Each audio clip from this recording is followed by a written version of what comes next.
بسم اللہ الرحمن الرحیم۔ صرف 5 منٹ کا مدرسہ قرآن و حدیث کی روشنی میں 274واں دن 4 شوال المکرم۔ نمبر 1، اسلامی تاریخ۔ حضرت عائشہ رضی اللہ عنہ کا علمی مرتبہ۔ حضرت سیدہ عائشہ رضی اللہ عنہ کا علمی مقام و مرتبہ بہت بلند تھا، چنانچہ صحابہ کو چھوڑ کر تمام مردوں عورتوں پر انہیں فوقیت حاصل تھی۔ وہ بیک وقت قرآن کریم کی حافظہ، تفسیر و حدیث کی ماہر اور مشکل مسائل کو حل کرنے میں بے مثال ذہانت کی مالک تھیں۔ بڑے بڑے صحابہ ان سے شریعت کے احکام و مسائل معلوم کرتے تھے۔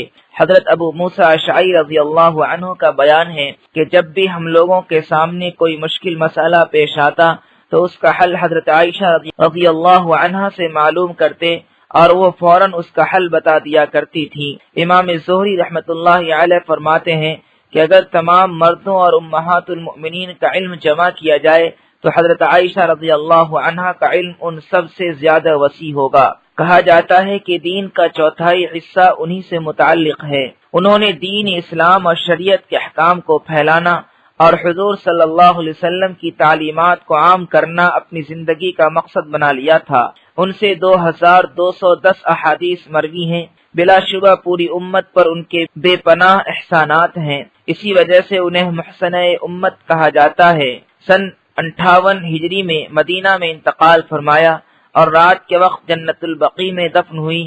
اللہ تعالیٰ انہیں پوری امت کی طرف سے بہترین بدلہ عطا فرمائے، آمین۔ نمبر 2، حضور صلی اللہ علیہ وسلم کا معجزہ، آندھی آنے کی خبر دینا۔ حضرت ابو حمید رضی اللہ عنہ فرماتے ہیں، غزوہ تبوک کے موقع پر جب رسول اللہ صلی اللہ علیہ وسلم صحابہ کرام رضی اللہ عنہم کے ساتھ وادی القریٰ میں پہنچے تو آپ صلی اللہ علیہ وسلم نے فرمایا رات کو ایک زوردار ہوا چلے گی، لہذا اس وقت کوئی آدمی کھڑا نہ ہو، نیز جس کے پاس اونٹ ہو اس کو بھی رسی سے باندھے۔ چنانچہ رسول اللہ صلی اللہ علیہ وسلم کے فرمان کے مطابق رات کو بہت زور سے ہوا چلی اور ایک آدمی کھڑا ہو گیا تو ہوا نے اس کو اٹھا کر جبل طی میں گرا دیا۔ نمبر 3، ایک فرض کے بارے میں، حج کن لوگوں پر فرض ہے۔ قرآن میں اللہ تعالیٰ فرماتا ہے، اللہ کے واسطے ان لوگوں کے ذمے بیت اللہ کا حج کرنا فرض ہے جو وہاں تک پہنچنے کی طاقت رکھتے ہوں۔ نمبر 4، ایک سنت کے بارے میں، مشکل کاموں کی آسانی کی دعا۔ جب کوئی مشکل کام آ جائے تو یہ دعا پڑھے، اللہم لا سہل الا ما جعلتہ سہلا وانت تجعل الحزن اذا شئت سہلا۔ ترجمہ، اے اللہ تیرے کیے بغیر کوئی کام آسان نہیں ہو سکتا اور تو جب چاہے سخت رنج و غم کو بھی آسانی میں تبدیل کر دے۔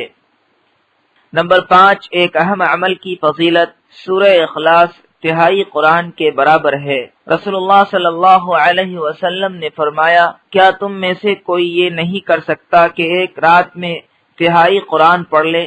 صحابہ کرام رضی اللہ عنہم نے عرض کیا، کیسے 1/3 قرآن پڑھ لے گا؟ آپ صلی اللہ علیہ وسلم نے فرمایا، قل هو اللہ احد 1/3 قرآن کے برابر ہے۔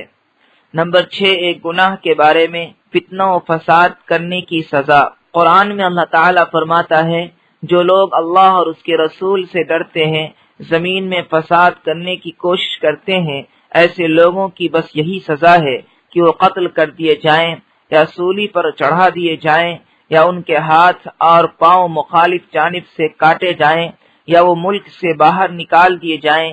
یہ سزا ان کے لیے دنیا میں سخت رسوائی کا ذریعہ ہے اور آخرت میں ان کے لیے بہت بڑا عذاب ہے۔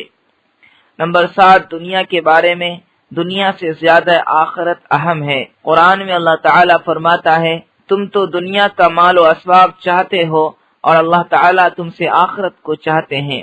فائدہ، انسان ہر وقت دنیاوی فائدے میں منہمک رہتا ہے اور اسی کو حاصل کرنے کی فکر کرتا رہتا ہے، حالانکہ اللہ تعالیٰ چاہتے ہیں کہ دنیا کے مقابلے میں آخرت کی فکر زیادہ کی جائے، کیونکہ آخرت کی فکر کرنا زیادہ اہم ہے۔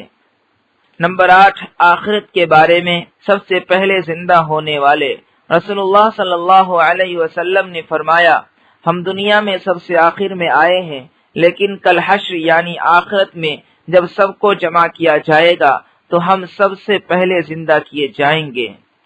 نمبر 9 طب نبوی سے علاج، نیند نہ آنے کا علاج۔ ایک شخص نے حضور صلی اللہ علیہ وسلم سے نیند نہ آنے کی شکایت کی تو آپ صلی اللہ علیہ وسلم نے فرمایا یہ پڑھا کرو، اللہم غارت النجوم وہدأت العیون وانت حی قیوم یا حی یا قیوم انم عینی واہدی لیلی۔